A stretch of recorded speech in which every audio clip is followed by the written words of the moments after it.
A billionaire woman thought she'd never walk again until an 8-year-old girl made a promise that would change everything. Watch how hope, courage, and a little miracle turn her life upside down. Stay tuned until the very end. Like, share, and subscribe, and tell us where you're watching from. Now let's get started. In Boston, the name Olivia Grant carried a weight. At only 35, she had built a real estate empire that stretched across the country, owning hotels, luxury condos, and office towers.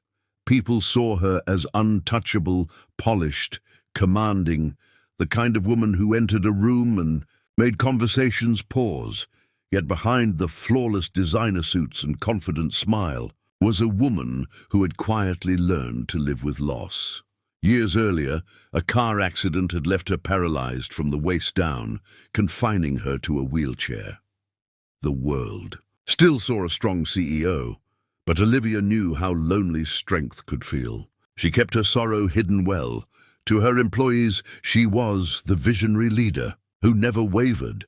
To her investors, she was the brilliant strategist who could turn a risk into profit. But late at night, when the city lights of Boston flickered through her penthouse windows, she sometimes allowed herself to remember the woman. She once was the woman who loved running along the Charles River, who danced at parties, who believed in fairy tale romances. That woman was gone. In her place remained a figure of power, but not of joy. One spring afternoon, Olivia attended a charity event at a children's hospital. Such events were part of her life. She had built entire wings of hospitals and funded scholarships. Yet this time felt different. Instead of simply shaking hands and posing for photographs, she found herself wandering through the colorful hallways, filled with laughter and innocence. Nurses bustled around, parents sat anxiously near. Doorways and little ones carried balloons, tied to their wheelchairs. For a moment, Olivia forgot the image she was supposed to project and allowed herself to blend into the world of ordinary humanity. That was when she noticed a little girl sitting quietly in the corner of the playroom. Her name was Emma, and she couldn't have been more than 8 years old. With chestnut hair tied in messy pigtails and a pair of metal braces wrapped around her legs, Emma looked fragile, yet unshaken. Unlike other children who hid their pain behind shy smiles, Emma's eyes carried something bolder, an unyielding spark. As if she already knew how to fight battles adults couldn't imagine, Olivia felt drawn to her and wheeled closer, her usual guarded expression softening without her even realizing it. Emma greeted her with a grin that was missing a tooth. "You're the lady from the posters, right?" she asked innocently. Olivia chuckled, surprised. "I suppose so. My name is Olivia." The girl tilted her head curiously, studying the elegant woman in front of her.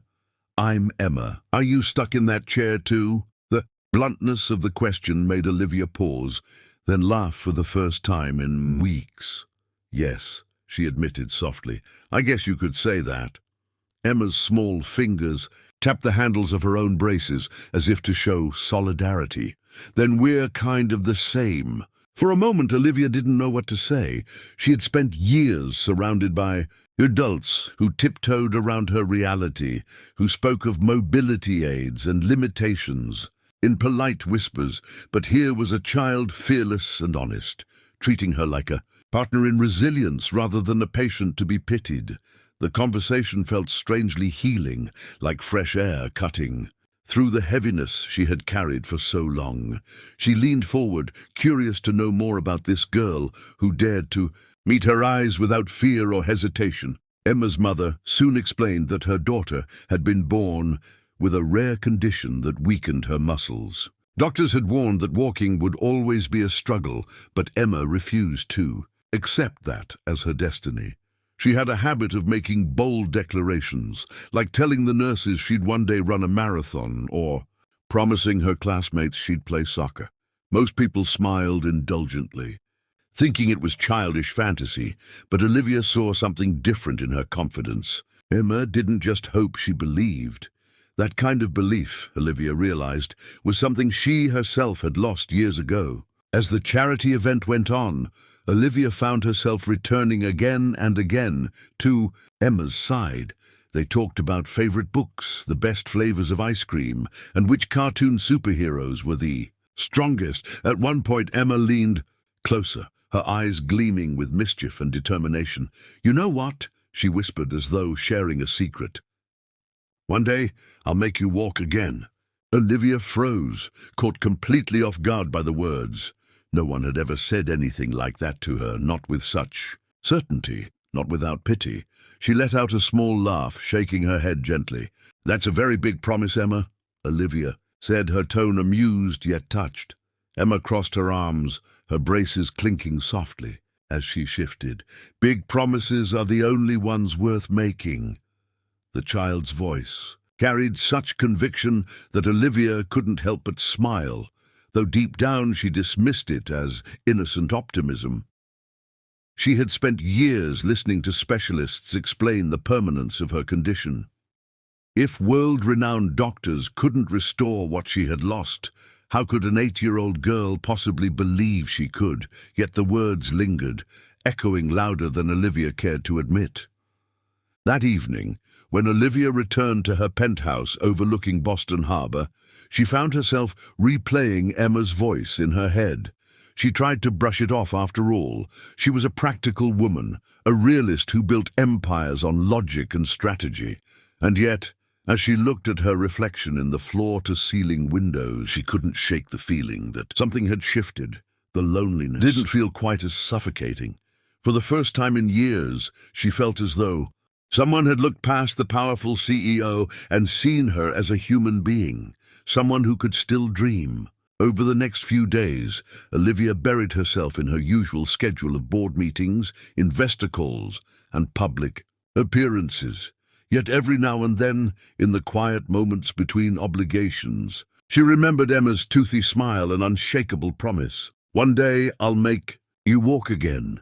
The words played like a song she couldn't turn off. She laughed at herself, telling her reflection in the mirror, "You're letting an 8-year-old get into your head." But deep inside, she knew the truth. Emma's spark had lit something inside her that no amount of power or money ever had. Weeks later, Olivia found herself driving through the crisp Boston morning air toward a place she had avoided for years. The rehabilitation center. It wasn't part of her original plan, nor did it fit neatly into her tightly scheduled calendar.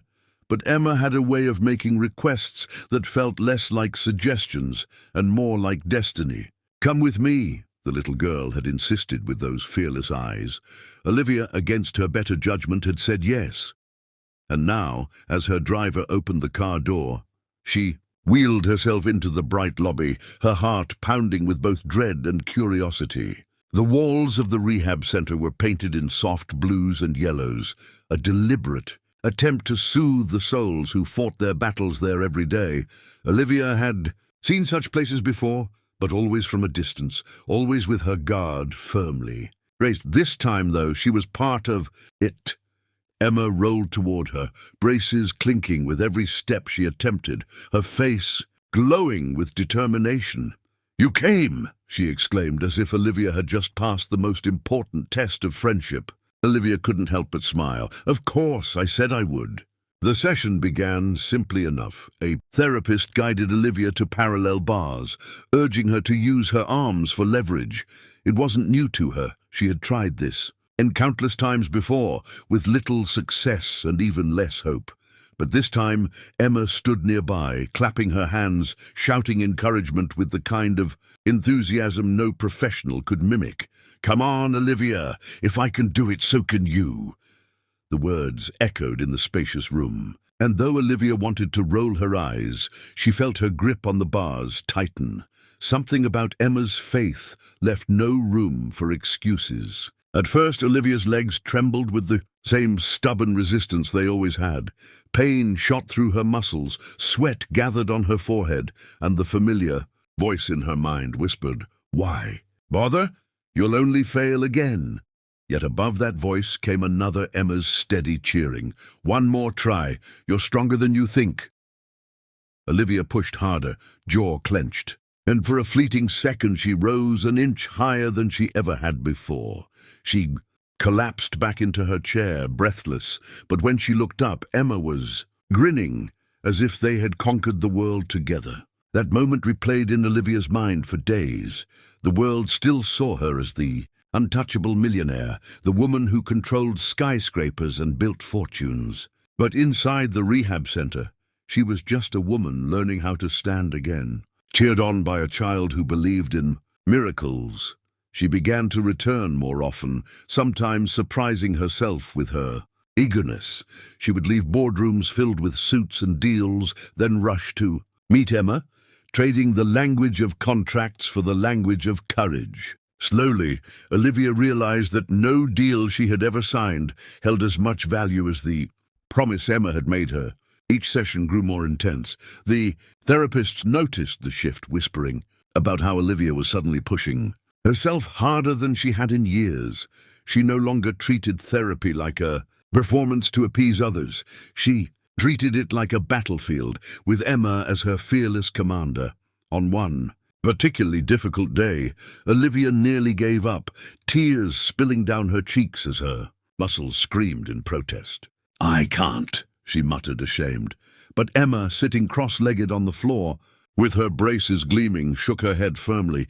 "Yes, you can. Don't let pain tell you what you can't do." Olivia had heard countless motivational speeches from professionals and her colleagues, but none had ever cut to her heart the way Emma's simple words did.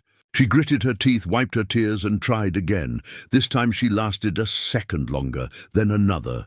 The progress was small, almost invisible, but to Emma it was proof that miracles were unfolding. That night, as Olivia returned to her penthouse, her reflection in the mirror felt different. For the first time, she didn't just see the CEO in a wheelchair, she saw a woman rediscovering her strength. The weeks turned into months, and with each passing day, Olivia's skepticism melted. She began looking forward to Emma's laughter, the way the girl clapped wildly every time Olivia made progress, no matter how small. Sometimes they would sit together after therapy, eating ice cream cones from the vending machine in the lobby, giggling like old friends. Olivia, who had lived years surrounded by polished socialites and ambitious businessmen, found herself cherishing these simple moments more than any gala or deal. Emma wasn't impressed by money or status. She was impressed by effort, by courage, by heart. Gradually, Olivia realized something profound. All her wealth, all her influence, all her carefully maintained power couldn't buy the courage Emma gave her. Money could purchase the best equipment, the finest doctors, the most advanced technology, but it couldn't breathe life into her spirit. Only Emma had done that. The child's faith had become a mirror, reflecting back the woman Olivia once dreamed of being, the woman who believed she could rise again. And so, session after session, Olivia pushed harder, no longer because of duty, but because she had begun to believe in herself again. One evening, as they left the center, Emma slipped her small hand into Olivia's. "You're going to walk again, I know it," she said confidently. Olivia looked down at the little girl, her heart swelling with emotions she couldn't name. She wanted to say it was impossible, to remind Emma of the medical realities, but the words refused to leave her lips. Instead, she simply squeezed Emma's hand back. For the first time in years, she didn't laugh at the promise. She carried it with her like a secret flame, determined not to let it burn out. Months had passed since Olivia first met Emma at the children's hospital. Each day had been a battle, muscles trembling, sweat dripping, tears threatening, but Olivia had never faltered completely. Today was different. The rehabilitation gym was bathed in morning light filtering through wide windows, illuminating the polished wooden floors and the gleaming parallel bars. Olivia's hands gripped the cold metal, knuckles white with effort. Every fiber in her body screamed to give up, yet Emma's voice cut through like a beacon. "You can do it, Olivia. I know you can." The little girl's confidence radiated, and for the first time in years, Olivia felt courage bloom from within. She shifted her weight, balancing delicately, every movement deliberate, a single step. Her legs shook violently, but she held firm. Emma clapped loudly, her tiny hands pounding in encouragement. Again, one more. Olivia's heart raced, not from fear but anticipation. Slowly, inch by inch, she pushed forward. Her breath came in ragged gasps, sweat streaming down her face, yet determination refused to let her falter. The world outside the gym boardrooms, emails, phone calls, ceased to exist. In this small room, with a child's unwavering belief, Olivia was learning a truth she had long forgotten, that hope could carry a person further than money ever could. The second step came more smoothly than the first. Olivia felt a surge of exhilaration. She allowed herself a small smile, though her eyes glistened with tears. Emma squealed in delight, jumping up and down. "You're doing it! You're really doing it!" Olivia's heart swelled with gratitude. Every therapist who had doubted her, every piece of equipment that hadn't worked as promised, every sleepless night spent wishing for mobility, all of it faded into insignificance against this pure moment of triumph. Emma's promise, once laughed off, had transformed into reality, and Olivia knew she would never forget the child who had sparked such profound change. Step after step, Olivia gained confidence. Her balance improved, her muscles responded more strongly than they had in months, and the invisible walls of self-doubt began to crumble. The therapists, normally clinical and detached, watched in awe. Some dabbed at their own eyes, discreetly, witnessing a miracle not just of the body, but of spirit. Emma's hands never left. Olivia's offering steady guidance, a tether of reassurance.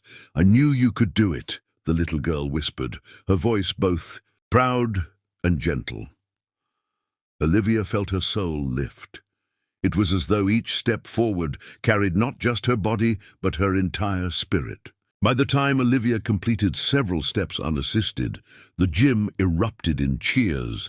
Other children and parents clapped, celebrating her triumph. But Olivia's eyes searched for Emma, who had been the catalyst for this transformation. The little girl beamed, braces gleaming in the soft light, and Olivia's eyes filled with tears. She knelt down, embracing Emma tightly, holding her close as if to thank her 1,000 times over. "You didn't just make me walk," Olivia whispered, voice thick with emotion. "You gave me back my life." Emma giggled, hugged back, and whispered, "I told you I would." That evening, as Olivia returned to her elegant penthouse, the city lights shimmering outside, she felt different. Riches and power, which had once defined her, now seemed secondary. She had experienced something far more valuable, a human connection forged from courage, innocence, and belief. Olivia knew she wanted to share this gift with the world. She made calls to colleagues, friends, and foundations, pledging funds to children's therapy programs nationwide. Her donations were substantial, yes, but her involvement was personal. Every child who would benefit would remind her of Emma, the small girl whose promise had led to such extraordinary change. Olivia reflected on her journey with awe. She remembered her first skeptical chuckle when Emma had said, "I'll make you walk again," thinking it was a naive child's fantasy. Now she understood the power of faith and determination. Emma's unwavering belief had not only restored Olivia's mobility, but had rekindled her humanity. The lessons were clear. Miracles are not confined to wealth, technology, or professional expertise. Sometimes they emerge from the simplest of hearts, a child's, fearless and pure. Emma had demonstrated that love and belief can move mountains, heal wounds, and transform lives in ways that money cannot. Days turned into weeks, and Olivia's routine now included regular check-ins with the rehab center, witnessing new children gaining hope. Emma continued to inspire her, offering encouragement to others, becoming a beacon of courage. Olivia's own perspective shifted. Boardroom battles now seemed trivial compared to the courage required to step forward, literally and metaphorically. She would watch children attempt their first steps, offering hands, smiles, and words of motivation. Drawing from her own journey, each success, each small victory reinforced her belief that human connection and faith can overcome even the most daunting obstacles. Ultimately, Olivia's transformation went beyond walking. She became an advocate for children with disabilities, sharing her story publicly, encouraging families, and demonstrating that true wealth lies in the ability to touch lives. Her heart, once hardened by years of solitude and high-powered decision-making, softened profoundly. She frequently recounted the tale of the little girl who refused to let her despair dictate her future. Emma's promise, once playful, had changed the course of Olivia's life, and by extension, countless other lives she touched through philanthropy and mentorship. The final image of that journey was etched into Olivia's memory, herself standing tall, shaky but triumphant, with Emma clapping and cheering at her side.